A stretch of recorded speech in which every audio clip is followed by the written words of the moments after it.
Blog Talk Radio. Live from Washington, D.C., it's Quintessential Listening, Poetry Online Radio. Now, here's your host, Dr. Michael Anthony Ingram.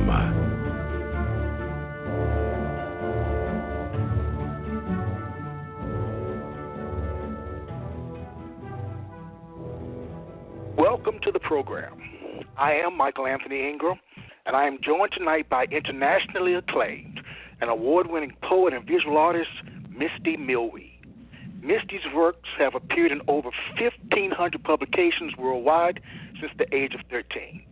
She is the author of the newly released poetry book, Human Reaction, which is available for purchase on Amazon.com. In addition, she is editor, translator, and publisher of her own online poetry and visual arts journal called the Sequoia Cherokee River Journal. Fellow poets, in my opinion, she is truly a modern-day Renaissance woman. So please help me welcome Mysti Milwee. Mysti, are you there? I'm here, Michael. Thank you for having me. All right. Yes, you're more than welcome, more than welcome. Let's talk about your book first, all right? Sure. What inspired you to write Human Reaction? Well, to be honest, what encouraged me to start writing this book was after years of, I would say, emotional baggage. I kind of felt like, this was my calling. This is what God wanted me to do. So I wrote this book to express my feelings and help others that have gone through the same thing that I've gone through experience.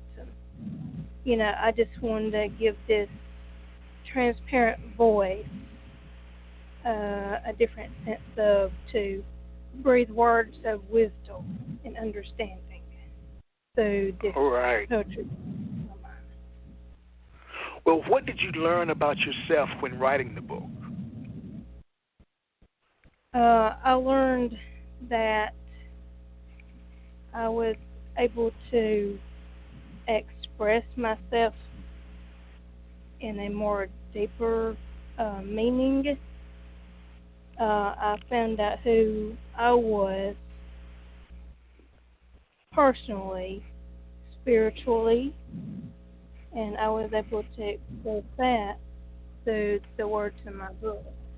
And part of my backstory here in my book was, after several years, I kind of went through a lot of stuff emotionally, and I've had my ups and downs. I'm not going to say I haven't, but, and that was challenging. So through this, I was able to express how I felt and kind of put together words to, kind of get my composure back, I would say. So it really helped me channel my feelings more and learn to express them on a deeper level of understanding. When I was writing this, I was kind of almost at that stage of it all come all at once, because when I wrote this, it took me like 3 months, actually, to be honest, that I wrote this book. 3 months, all this time. So, that was kind of a wild ride. And so, yeah. Well, what surprised you most? What surprised me most? Oh, gosh. I would have to say, spiritually, that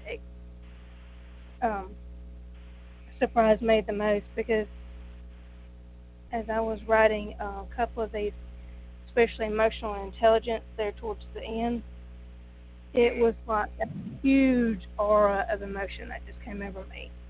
It was almost like I would say like a outer body experience. I mean, sometimes that's a little hard to explain, but it was that was the surprise feeling. I mean, it just like completely moved me. It moved my spirit, and so it just left me with that feeling and lift and of renewal. And that right there really surprised me more after I had written all that, and I was like, the feeling of it was surprising. And I had an opportunity to read some of the reviews on Amazon, and the reviews were incredible. If you had to convince a friend or colleague to purchase your book, what would you say to them? Well, I would have to say,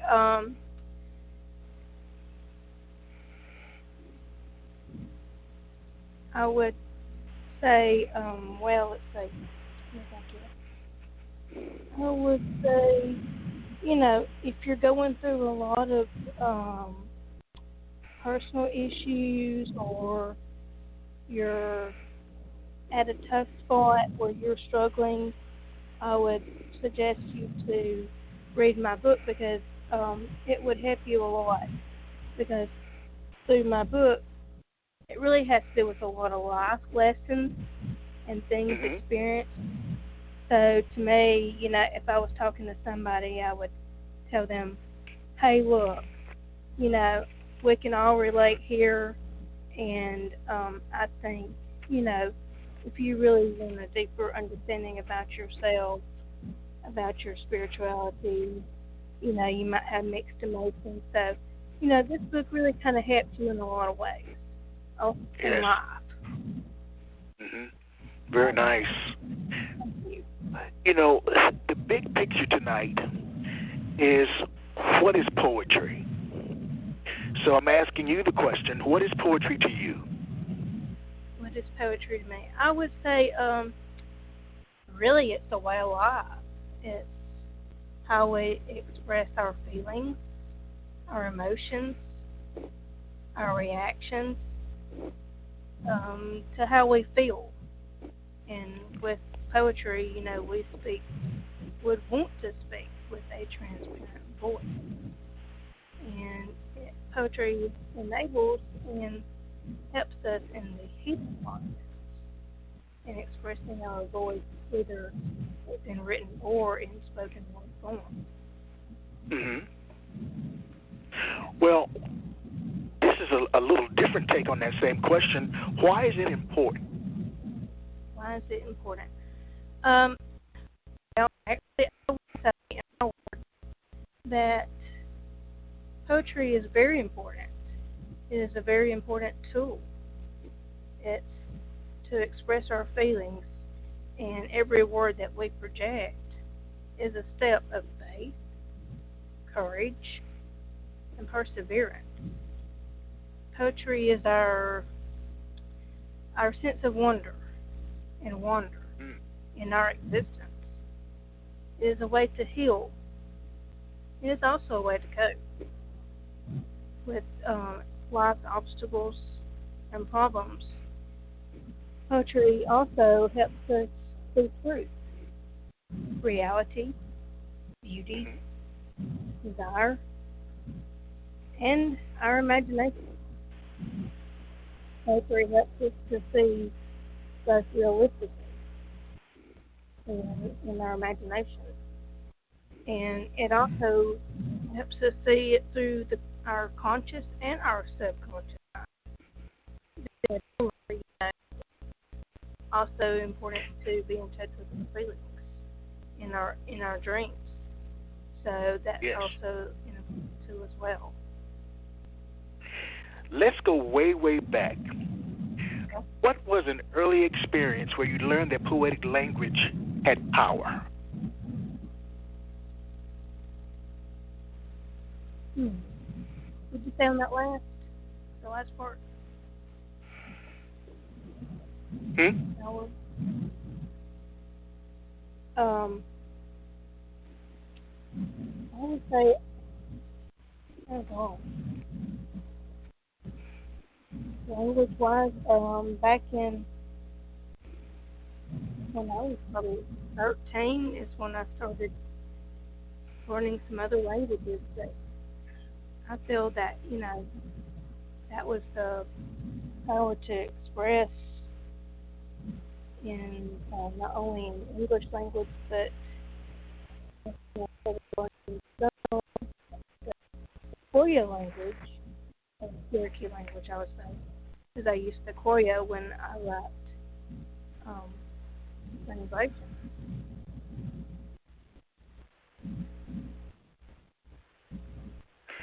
Do you come from a literary background? From a literary background, Yes.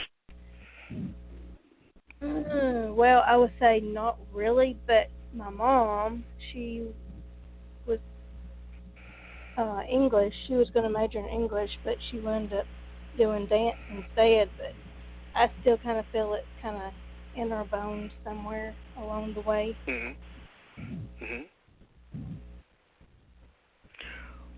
As you think about your body of work, what are some of the predominant themes? Predominant themes in my work. I write a lot about God and spirituality. And some of my other themes, I write a lot about life and attachments to love, and I write a lot based on experience. And I also write about tragedy and loss. And a lot of my work is free verse and also lyrical poetry. So like through my themes, a lot of different subjects, I write about experiences now, and visions. How would you classify yourself as a poet? What type of poet are you? I'm a grapheme, color imagery, synesthesia, and ekphrastic poet. Wow. Tell me more. And what that means is it's where I write in poetic devices which attempt to express a linkage between the senses. I write from multisensory experiences. That's part of how I write. And that has driven my mind beyond seeing to a phenomenal height of illusion, projected through words, envisioned from interpretation of dreams, emotions, sensations, and other vibes and auras. Also, spiritual depth of dimension.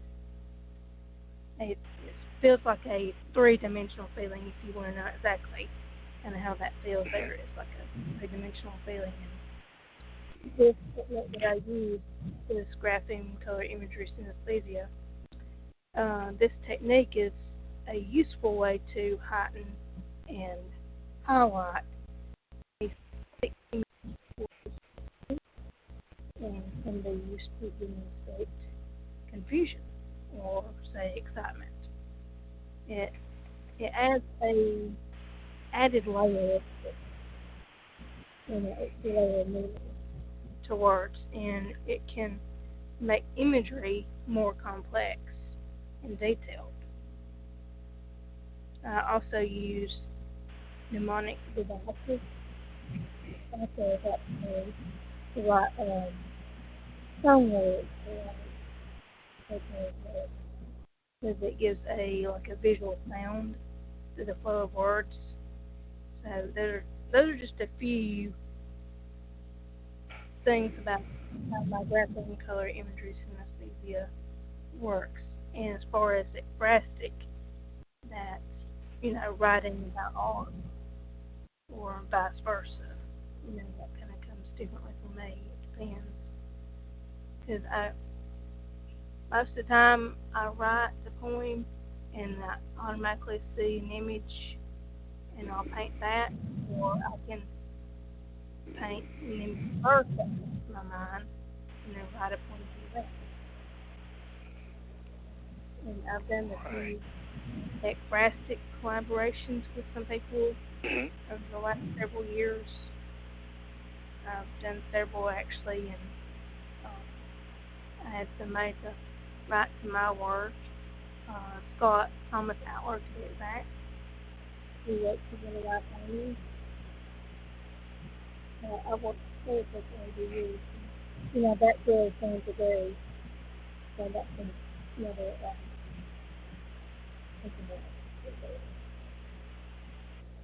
Misty, do you have a phone handy? I do. Okay, because you're going in and out, so it's very difficult to hear you, and I want the audience to hear every word that you share. So if you will call back, okay, that's better. That's better then. That's better. Okay.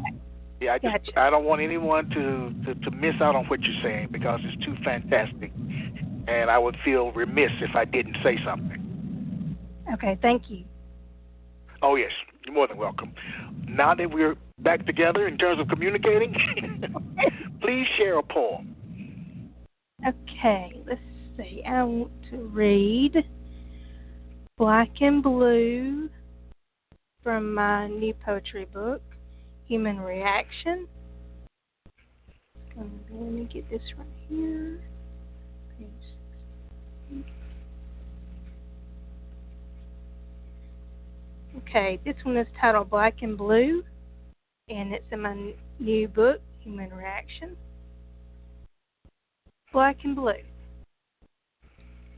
inked in black and blue. I wrote my story and about depression, and through the darkness I painted an expression of heaven too. The voices in my head made me tired of fighting. I could barely get out of bed. My mind expressing thoughts of ADD and OCD mixed with anxiety. I had to remind myself, God's not dead. Now get out of bed, he said. Doubt, despair, and dwelling in puddles of insecurity.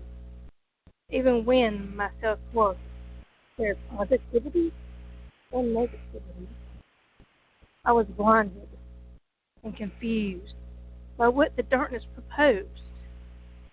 Black streets and blue lights around every corner, taking down demons and sinners. But God reminded me there are believers. I pull back the curtain to see a reflection of myself. Shades of black and blue blend deep in my soul. An eye full of demons, stripped down in the light, lift my eyes up to see a breath of heaven. In that moment, I felt that my life was worth saving. Jesus reached in and placed a seed of hope inside of me. That night, in my mind, I doused the demons with flame. I was done with demons, playing mind games in my head. I kept telling myself, God's not dead. The pain was on your head.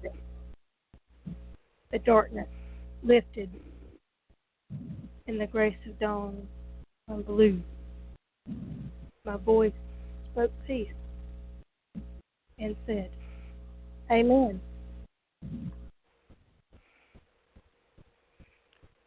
Wow. That's all on that one. I don't know what to say. I've had a really lot of good feedback off of this one, so that's kind of why I picked this one. Oh, it's beautiful. Beautiful. All great writers have great writing influences. Who are some of yours, and what makes them great in your eyes?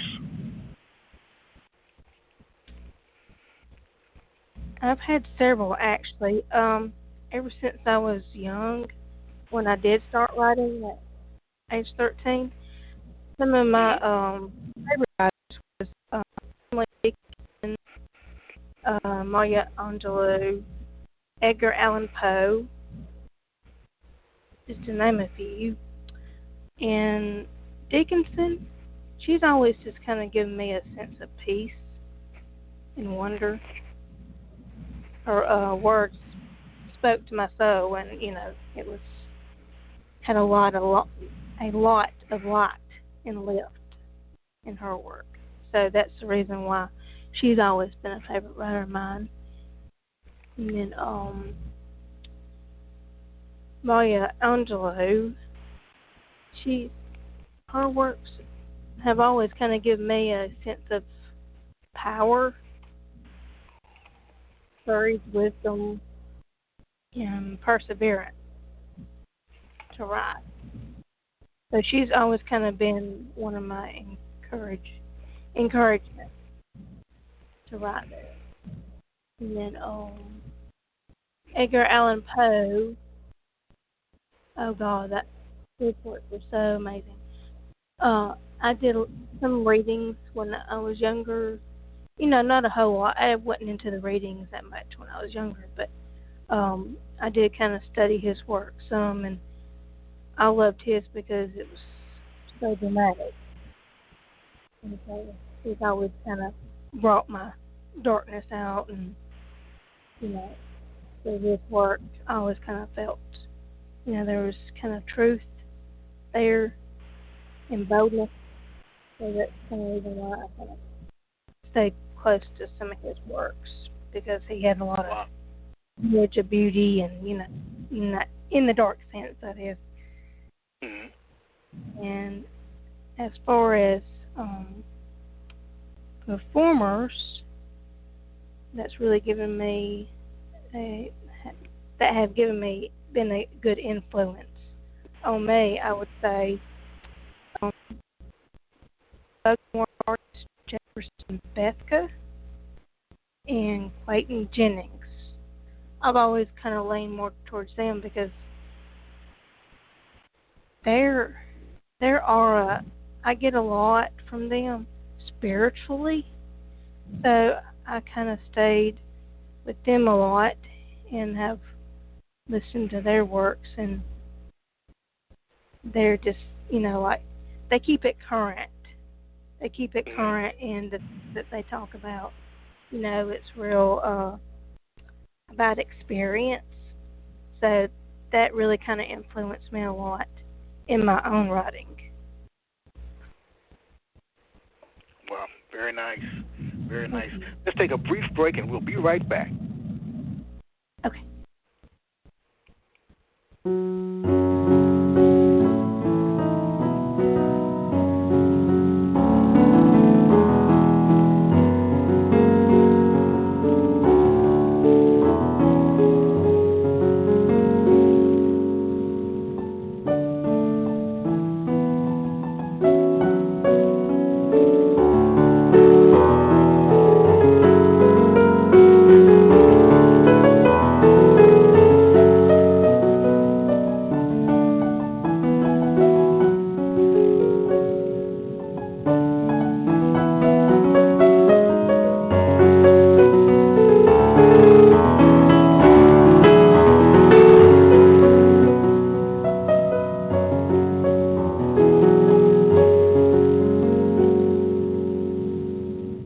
Back. I am Michael Anthony Ingram. I am here with Mysti Milwee. This is a call-in show. The call-in number is 646-787-1631. And Mysti, we have a caller. Awesome. All right, let me bring this person in. Area code 316. First three numbers are 210. You're on the air. Hi, Michael. This is Linda in Wichita. It's Linda Embler on the line. Hi, Mysti. Hi, Linda. How are you? I'm fine, little sweetheart. How are you doing? I'm good, thank you. Listen, first of all, I want to just congratulate you on all your honors and recognitions, of which you have a ton, which are very well earned. I'm really proud of you for that. I had a comment about your book, and then I had a request. If that's okay? Sure. Yes. Okay. One of the, you talked earlier about helping people, and I think this is the kind of book that kind of takes you through a series of vignettes, from point A to point B to point C, and there's little changes along the way. But one of the things I really love most about this book is your pages where you have the lines where people can have their thoughts or a visual sketch. I think that's really an important way to help people and, let people record their own their own things and in their own way, and by the time they get to the end, perhaps they'll do what you did, which is where my request comes in. After this huge roller coaster that you had, up and down from the beginning of the book through the middle, you come into the clearing there with this beautiful drops of joy, and then your coup de grace, the emotional intelligence, and just the whole journey is just so beautiful. But I was wondering if you would be interested, and Michael, you can tell me whether I'm overstepping or not. Could you read Drops of Joy and Emotional Intelligence? And the reason I ask that, Misty, is because if you talk about helping people, you're kind of leading them. That's the goal that you want them to have when they get to the end. So I think I get your book. I think I get it. So would you mind doing that for your audience? Okay. Okay, I've got emotional intelligence right here. Okay. A manifestation of energy impulsed my thoughts and feelings, of nocturnal interlude and floating castles envisioned in my mind, filtered through blue, gray, purple clouds of magical wisdom, wise with wonder, nebulous rays beyond the universe, and natural brilliance found light of dimension, reaches of ascension into dark holes that manifest from the abyss, creating imbalanced reactions. Divine light enters, balancing reactions as broken words become pieced back together. My voice returns from broken dreams. The call from heaven saturated my eyes, putting out the rampart fires of self-destruction. The images still reflected in open wounds, my redemption at the cross that set me free with freedom. Brilliant when my heart fills every breath to breathe the air and the divine light and purpose. Thank you. That is just gorgeous. And that really, that takes you to a whole different spot from where you started at the beginning of the book. Wow. Thank you for asking me to read this one, Linda, because this one was a very spiritual piece of mine. And when I wanted to tell you, Linda, when I wrote this, I was kind of in a different place, like a different dimensional feeling. And it was like a whole sense of aura that came over me. And it was like all the words like moved through my body. It it was almost like an outer body experience. So it was like one of those wonderful feelings when everything just comes together with a purpose. Well, you certainly nailed the emotional journey of a woman who's started at point A and gone through to the very end. And I wish you well, and I will continue to follow your career as you go through things. And I will let you go because I know there's other people that want to talk to you, and Michael has more questions. Michael, good to hear from you, my friend. Yes, my friend. Wow. You make me smile, Linda. Thank you so much for calling. All right. You're welcome. Bye, Misty. Love you. Bye. Bye, Linda. Love you. Bye. All right. You know, that piece is so profound. There's this sense of vulnerability that comes through your work. Yes. Do you think that someone can be called a poet if they don't feel strong emotions? Oh, gosh. It's hard not to have emotions being a poet. Period. But okay. I see what you're saying, and go ahead. Were you going to say something? No. I was just listening. Emotions for a poet is one of the most wonderful feelings that you can really have. I agree with that 100%. You've got to experience. You've got to live it. You've got to live what you're saying, and that is so important. Right. It so is important to get in touch with your emotions. Please share another poem. I want to read this one. Can you hear me? I can hear you now. Yes. Okay, this is also another poem from my book, Human Reaction. It's called Being and Seeing, Song of Intellectual Perspective.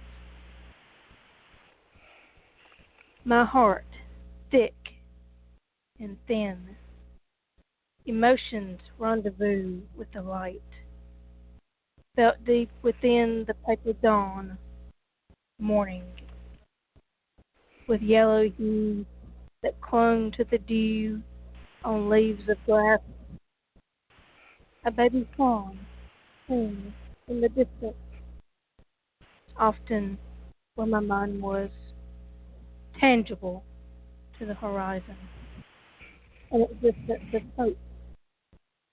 Precious memories flash back, and in between, pristine reflection, a mirror of reactions of my heart song. A light casts out the shadows in the deep water of my eyes. My eyes saw perspective, a positive hope.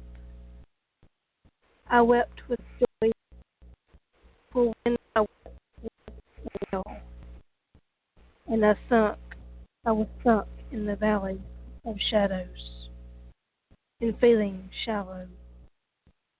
But now flowers bloom, where there once was the lake of sorrow.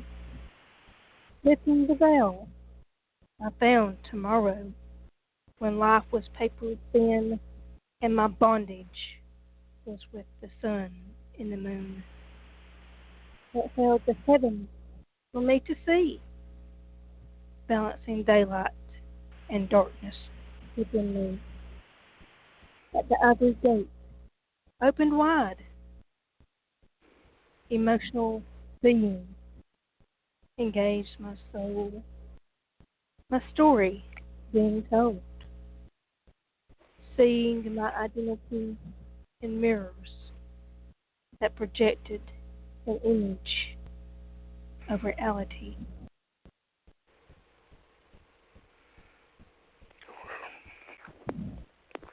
Does writing energize or exhaust you? Wow. To be honest, both. Okay.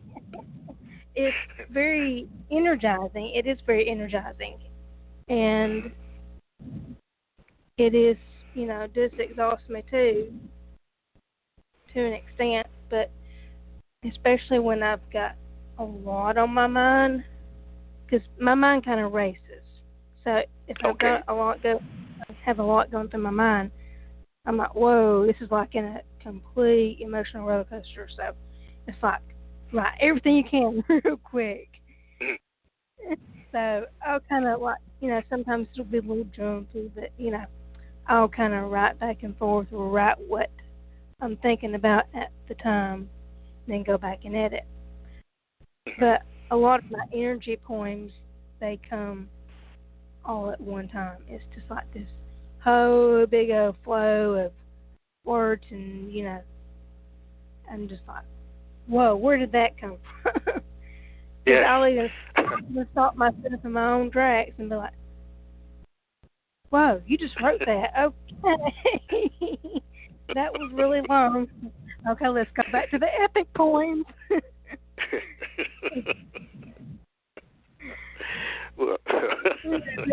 It can be exhausting. Like after I wrote my book, Human Reaction, I wrote that thing in like 3 months. So that was like a huge emotional roller coaster for me.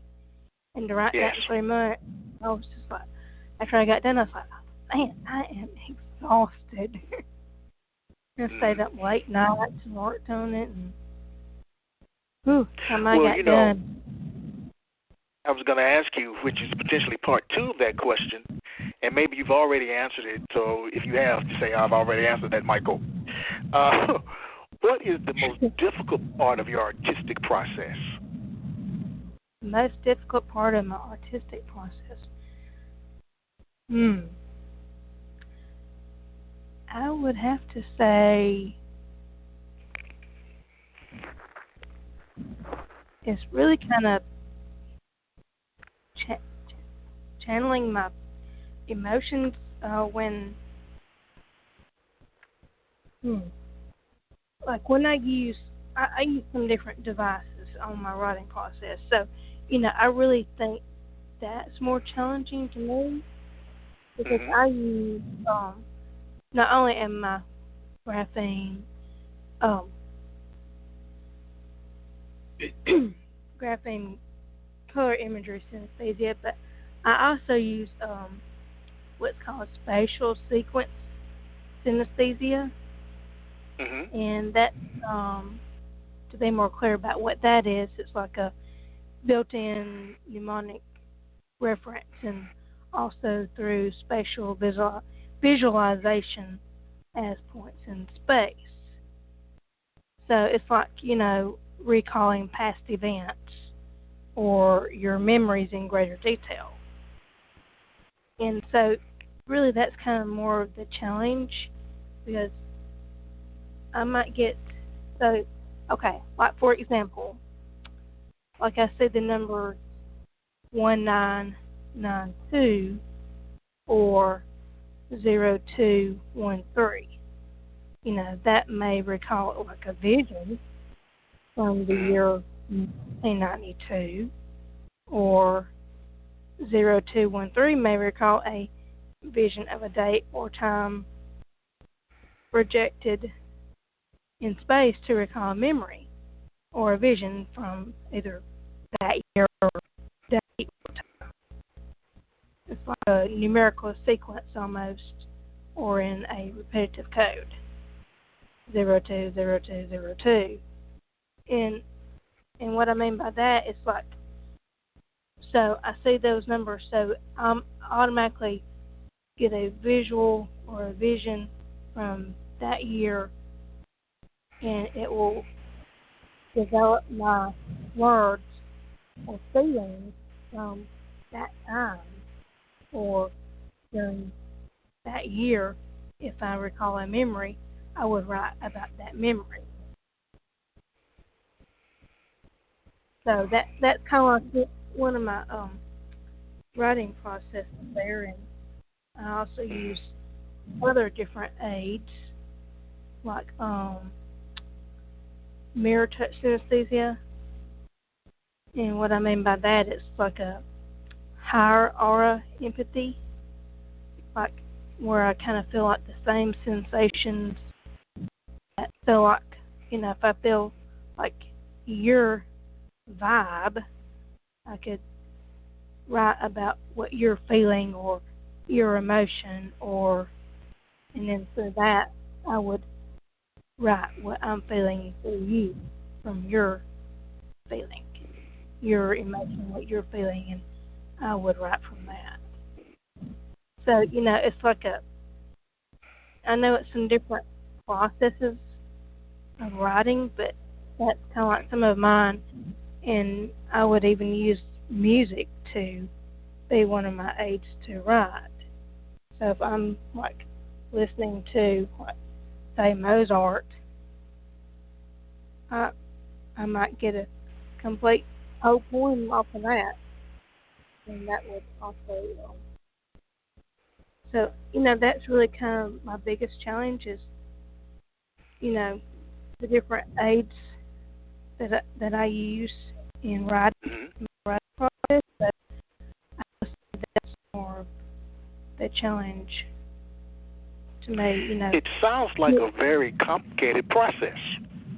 It can be, and it is kind of frustrating at times, especially when your mind is running this way and running that way, and all these numbers start coming out, and you're trying to visualize this, and sometimes it can be frustrating, but I try to maintain my balance. Yes, I can see that. Please share another poem. Okay, sure. Okay.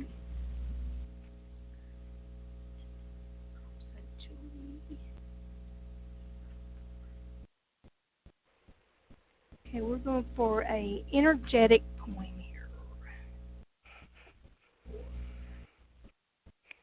Okay, this one is called Drops of Joy, and it's from my book Human Reaction. Where my thoughts are clear, I feel drops of joy in the open air.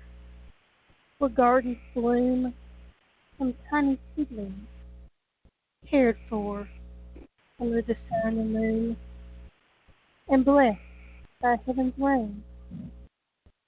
I feel drops of joy on my shoulders, an emotion felt deep within my soul. The presence of God living inside my soul, reflecting joy and happiness, walking by faith, not by sight. Precedence takes over with blossoming flowers, inviting spring to wave hello, with golden yellow and lavender blooms, radiant hues of emotion bloomed with care. In my heart I knew thee was there, with drops of joy in the spring air. Drops of joy. Drops of joy. It would be wonderful if drops of joy could rule the world. Amen. There's so much happening around us. What do you view as being the role of a poet in modern day society?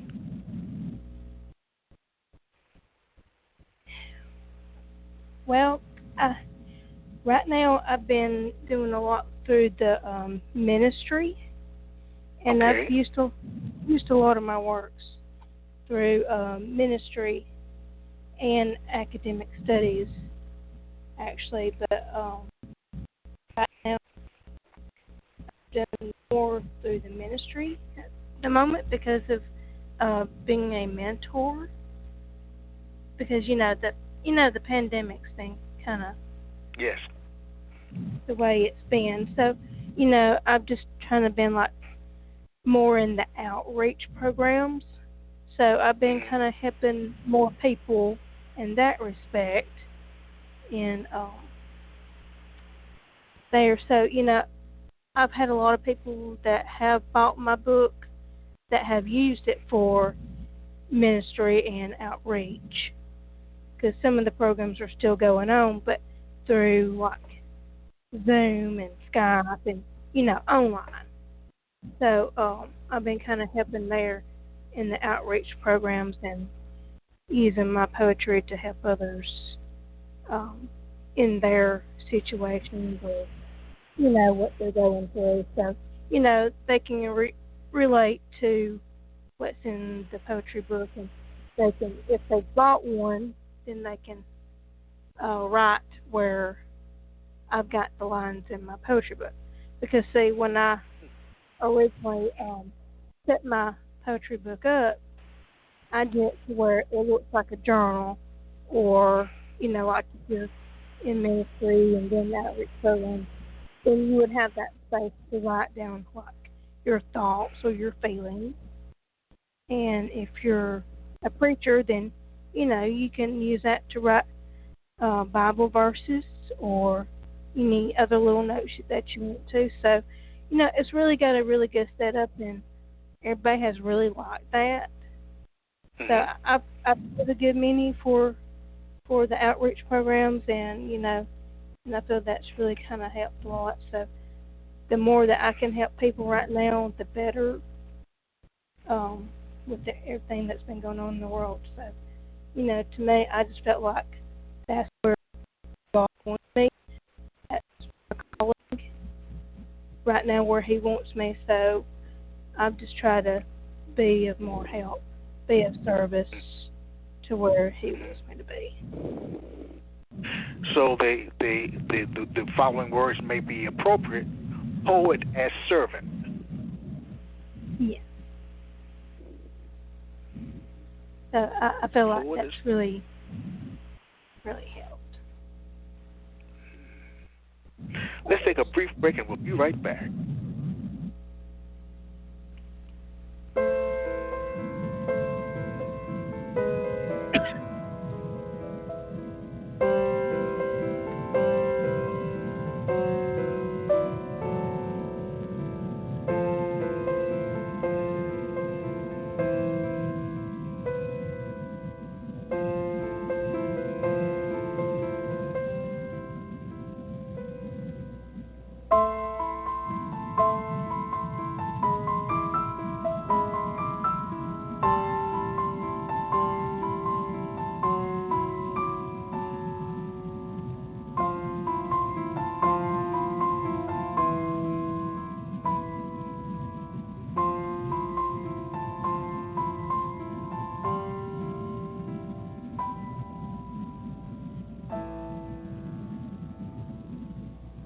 We are back. I am here with Mysti Milwee.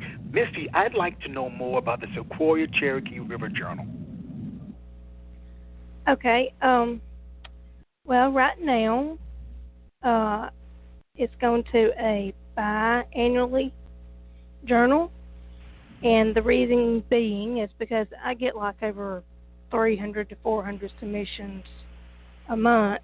So right now, that's where I stand, and it's going to be coming out in June and in October.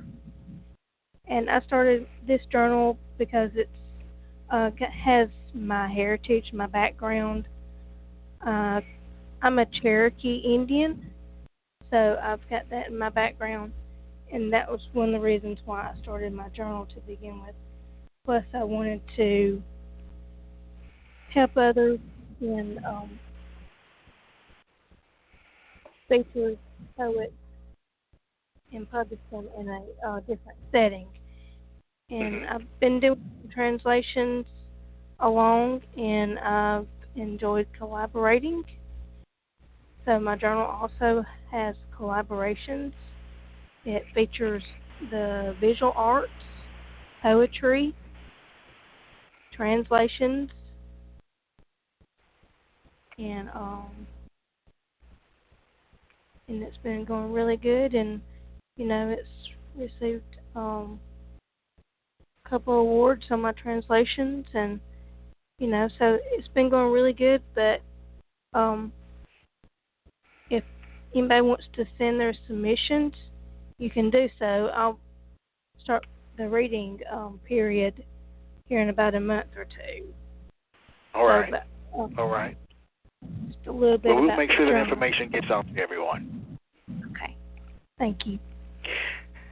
You know, all poets have several words that come up over and over and over again, words or sentences that they just can't help but use in their work. What are three of your absolute favorite words to use? My absolute favorite words to use.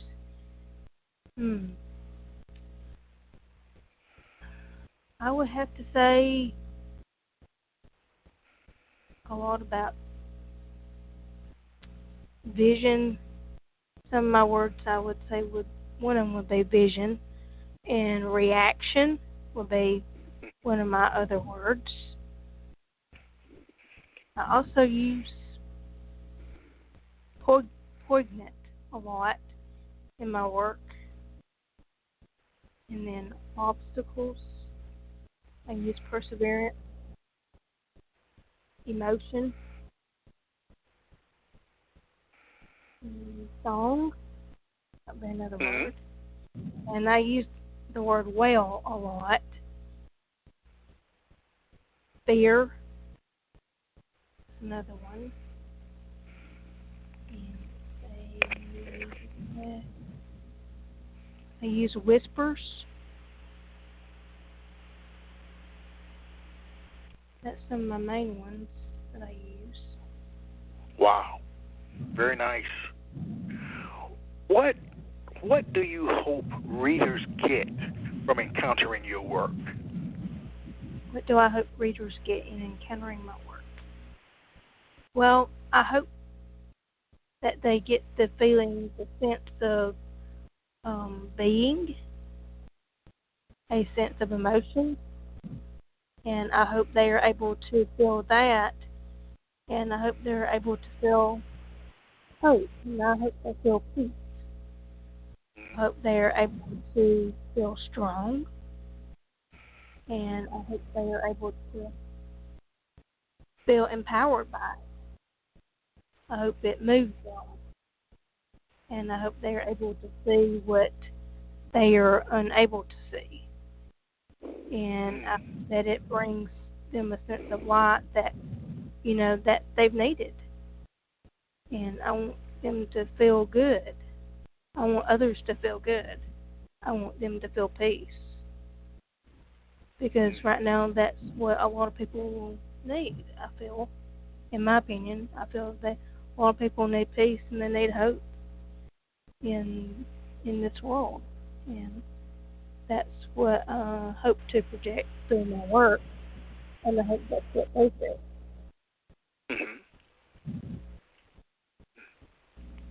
What piece of advice would you give to your readers? Do what? What should they do? What piece of advice would I give to my readers?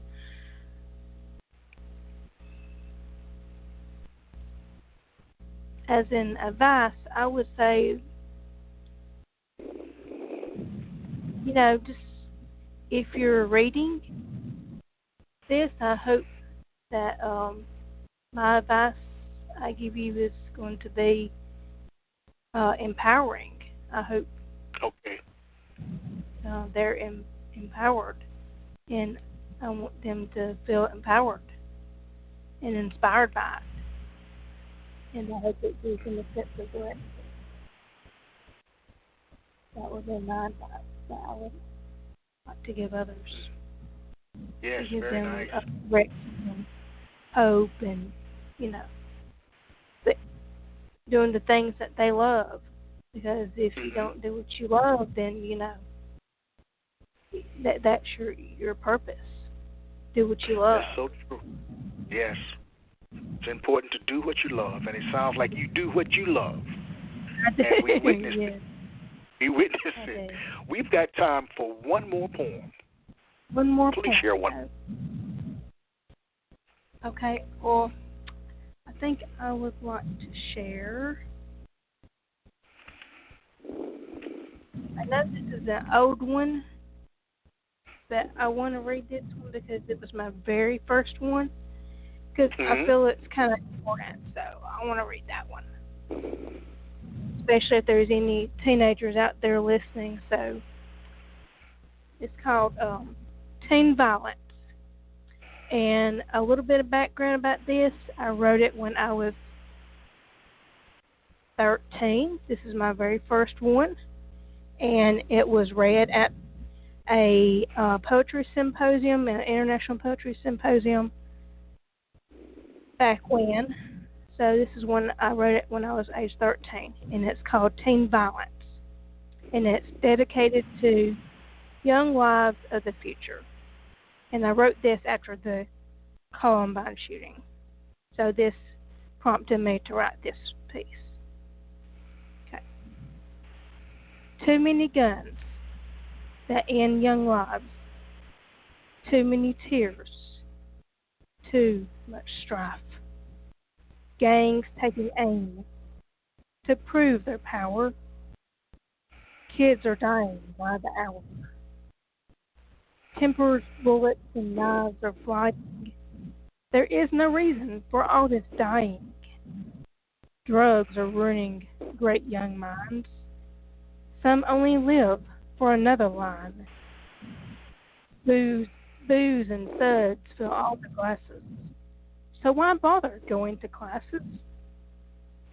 In the years, I'm considered a child. I'm mature enough not to go these miles. I promise myself to be the best that I can be. Please, God, will you help me? Stop the violence and bring us peace. Into the millennium, make the wildness cease.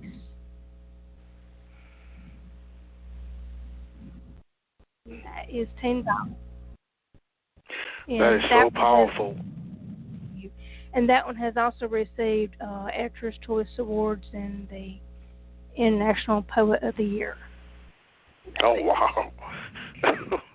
So I really wanted to share that one because it was kind of an important piece, and it was really a turning point for my when I started my career. So in writing, so I felt that was a piece I should share. Oh, very nice. You know, writers and poets write for a myriad of reasons. Some write primarily to speak a message to their audience. Others write because to stay silent is not an option. Why do you write? I write because that's what God has called me to do, and I feel that He has called me here to be a messenger to speak what He wants me to speak about. You know, a lot during my career through my literary works, I've written a lot, but I write about what really speaks truth and through experience. And, you know, that's one of my other main things that I write about, because I want to protect that image, you know, that others can relate to. Because if you can't engage your crowd and what they can relate to on your level, how else do you engage your audience? I mean, to me, it's just very important that if you're going to write and speak about it, then you need to be able to help others, or, you know, through your writing. I mean, that's what God has called me to do, and in your reaction to it. And that was another reason why I wrote Human Reaction, because, you know, we're all human beings, and how we react to something is, you know, we're humans. We all react differently. I mean, you know, if you have anger or something going on, or, you know, everybody reacts differently to different things, life, death, different experiences, and yes, you know, if we can help each other, then, you know, we can help each other, and I'm all for that. I want to help people, and that's what God called me to do. And I've written some eulogy poems over the years, and, you know, and that has really helped people have closure. So, you know, if there's anything I can do to help someone, then that's what I'm going to do, and that's where God wants me at that time. So I just want to fulfill His purpose and what He has for me, and speak through that, speak through words. Wow. You've been a wonderful servant. Thank you. You're incredibly powerful. We only touched the tip of the iceberg in terms of your talent. But it's time to go. And it makes me kind of sad because I want to hear more.